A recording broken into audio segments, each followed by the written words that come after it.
Hello my dear students of NEET and JEE. बेटा एक question है बहुत इंपॉर्टेंट आप लोगों के लिए, और इस क्वेश्चन के थ्रू मैं कुछ कॉन्सेप्ट भी सिखाना चाहूंगा आपको। देखो एक क्वेश्चन ये बोल रहा है कि हमारे पास एक पाइप है जिसका क्रॉस सेक्शन एरिया है ए, इसके अंदर एक लिक्विड है जिसकी डेंसिटी है रो, और यहाँ से लिक्विड बाहर आ रहा है किस रफ्तार से, v मीटर पर सेकंड से बाहर आ रहा है। हमें ये पता लगा रहा है इसमें कि इस लिक्विड पर कितनी फोर्स लग रही है, force imparted on the liquid.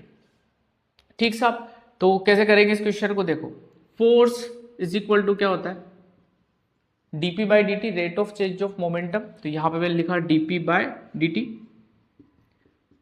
बढ़िया एकदम, dp बाई डी टी। अच्छा p क्या होता है, मोमेंटम होता है, तो मैं यहां पर लिख रहा हूं dmv bye D T.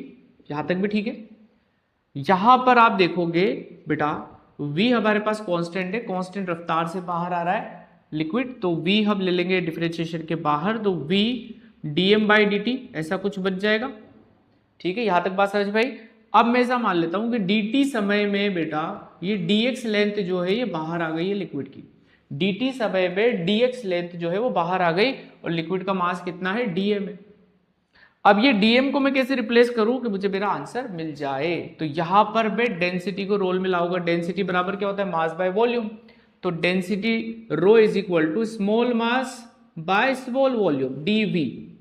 This is volume, small volume small mass. तो dm कितना हो जाएगा बच्चों, रो dv। बड़े ध्यान से सुनना।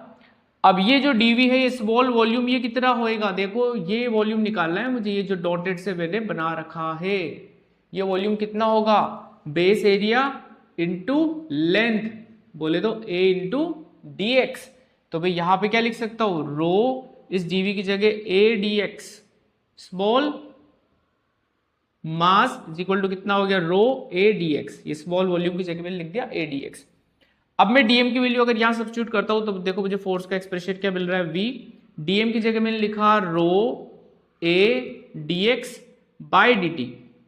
अब ध्यान से देखो dx बाई dt क्या हो गया, dx बाई dt क्या हो गया, वेलोसिटी हो गई। यानी कि आपका फोर्स का एक्सप्रेशन क्या आएगा, v वेलोसिटी रो a, और इसकी जगह फिर से v, यानी रो a v square. This is the answer. उम्मीद करता हूं आपको बात थोड़ी बहुत समझ में आई होगी।